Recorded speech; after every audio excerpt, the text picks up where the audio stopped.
changes temperature throughout the year. Sometimes in the winter, if we get a cold one, it can freeze over. In that case, we have ice-breaking boats that we send through.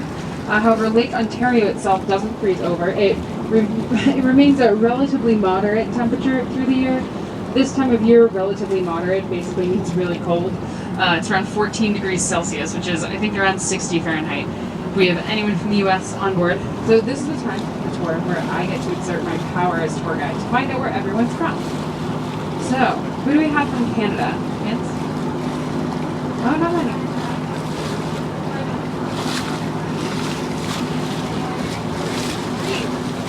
Are you guys from Greece? Or no? Okay. Okay. Sometimes we get local tour guides, is why I'm asking, that people come and bring their extended family sort of thing. Okay, so not many people from Canada on board. Okay, do we have anyone from the U.S.? Okay, cool. Where are you guys from? Texas? Okay, cool. Where are you from? Okay, cool. I'm going to go by states. We have Texas, Ohio, and Ohio. Well, Missouri, India. Okay, we'll get to you. Australia. Okay, we're gonna have okay. We're gonna do this world tour now. Okay, so Australia. We have Australia. How many Australians do we have? Oh, cool. Australia. How many other people from India do we have? Okay, cool. Do we have anyone from New Zealand? I always have to ask about Australia, otherwise. So, do we have anyone from anywhere else in Asia?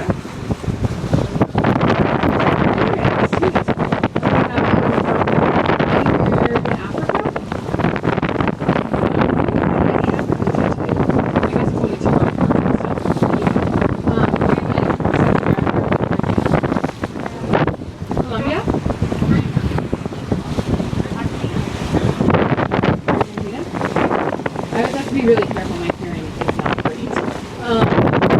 Do we have, okay, so we've done a whole bunch of Southern Hemisphere now. Do we have anyone from the Middle East? Do we call Middle East?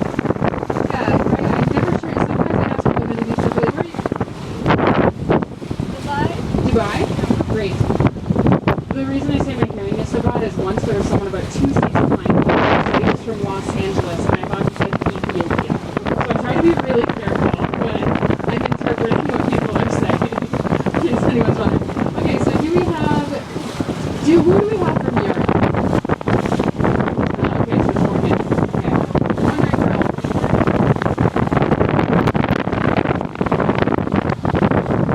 Greece. Okay. There's a couple of you born in Greece. Where are you from? UK? Right? Where else? Ireland? Germany? They can read here.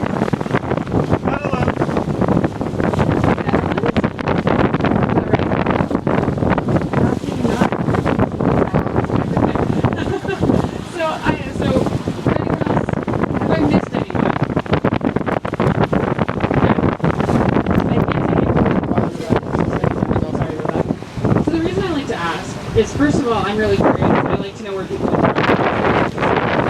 all over the world. I also like to ask because Toronto itself is a really multicultural city. The most multicultural city in the entire world, according to whoever it is at the UN.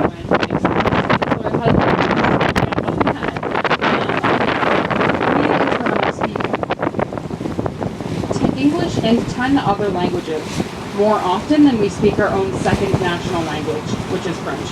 And having been here and been to a lot of other places in Canada, I can tell you that we speak English more or we speak French more here than we do in some other places in Canada. So we do speak a lot of languages here. Our police department has translators for something like 144 different languages. So lots of people, lots of different places. And I always think it's cool because we often get quotes with people from really all over the world that kind of reflect that. So if you look up to the right-hand side, speaking of international and going places and stuff, I guess, there's an airport we have out here in the Toronto Islands. It's called the City Centre or the Billy Bishop Airport. The official name is the Billy Bishop Airport. Named for William A. Bishop, a Canadian pilot during the First World War, who I learned just this last tour grew up in the same town that my dad did, which is Carleton Place, which is just outside of Ottawa.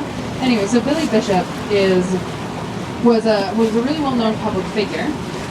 They actually took him home from the war early because everyone cared about him so much that the people in charge of the war were afraid that if he died, it would make everyone so sad that it would undermine the entire war effort. So he was so good at his job that they had to stop him from doing it.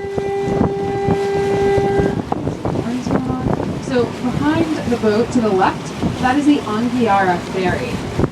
I'm not sure if they were the ones honking or if it was a boat behind them.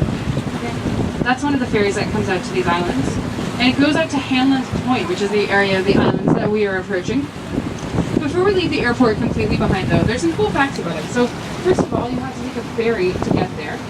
You can't just take a bridge or a car directly. It's the shortest ferry ride in the entire world. It's only 92 seconds long, and it's actually in the Guinness Book of World Records. If you are flying into this airport, you will notice that the planes go very low over the water. That's why we have all these white buoys off to the right-hand side. They say, danger, low-flying planes, keep out on them. And that is because the planes fly so low over the water that boats in this area would actually be a hazard. Now, as you can see, the runway comes really close to the edge of the airport, the edge of the island here. And so, that might tip you off that this runway is actually relatively short. You run out of land after a while. Now, since the runway is short, the planes have to be short, because bigger planes just don't have enough runway to land here, and since the planes have to be short, the flights have to be short. So for a long time, this airport wasn't used very much, but in the early 2000s, someone realized that, hey, we can run a lot of places within a sort of 2.5-hour flight from this island airport. So these days, people fly out from here to places all over Ontario, to Quebec, Montreal, Halifax, which is in eastern Canada, Winnipeg, which is in the next province over to the west. They also fly down to Washington, D.C., New York, Vermont, Chicago, Boston as well. So lots of places you can get to from this island airport. We'll probably see a flight either taking off or coming in during the tour. It's a pretty busy airport.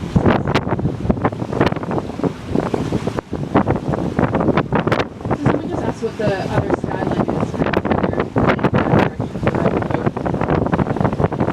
That is Mississauga.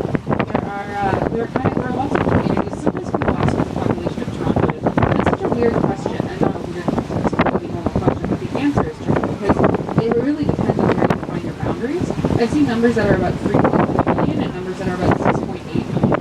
So it depends on where you're defining, because people do commute in from pretty far away to work here in Toronto, and so that out there is one of the communities that's a sort of border community. It's Mississauga. So on the right-hand side here, this is Hanlan's Point. This is where the ferry is headed.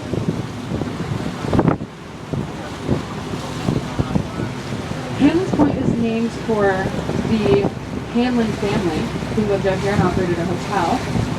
The Hanlan family had one particular member who's a pretty cool dude. His name was Ned, and he was a champion rower. There's a statue of him on the land there. You can see him sort of boldly holding this oar. He won 294 of the 300 races he entered in his rowing career, which is an incredible record. And he also was a bit of a bootlegger. He used the islands as a sort of hideout space, but he found that the police were coming for him. A friend tipped him off at one point. And he did what any champion rower would do. He got into his rowboat and set out into the lake to go to the U.S. He met up with a steamship that was leaving Ontario, leaving Toronto, climbed aboard, and he made it to Pennsylvania, where there was a regatta that he had his eye on. He won this regatta, went on to become Canada's first gold medalist in men's rowing. So, came back to town, hailed as a hero, all minor misdemeanors were forgotten, and we built him this lovely statue. There's another fact about him that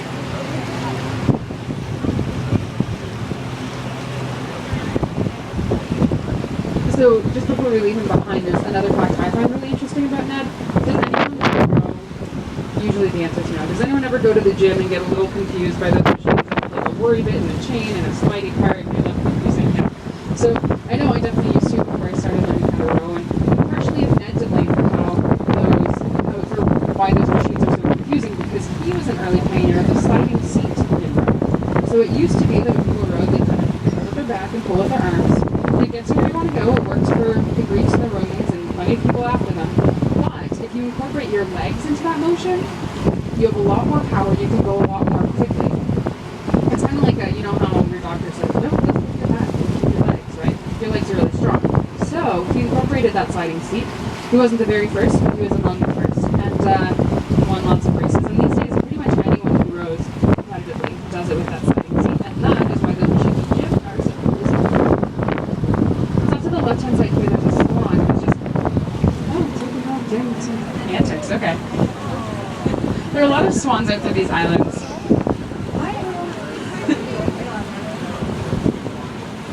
There are paddle boarders as well.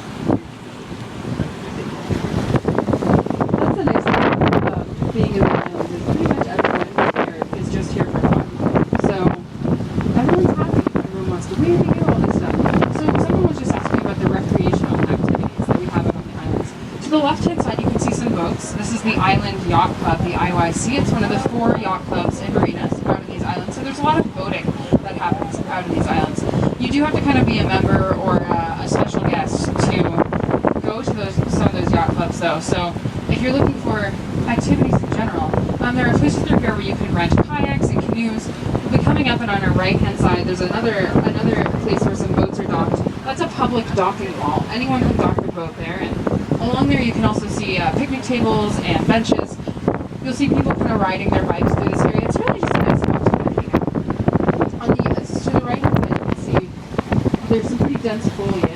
On the other side of this island, I don't know if you can necessarily see it if the trees weren't there, but on the other side of this island is one of Canada's only 2 clothing optional beaches.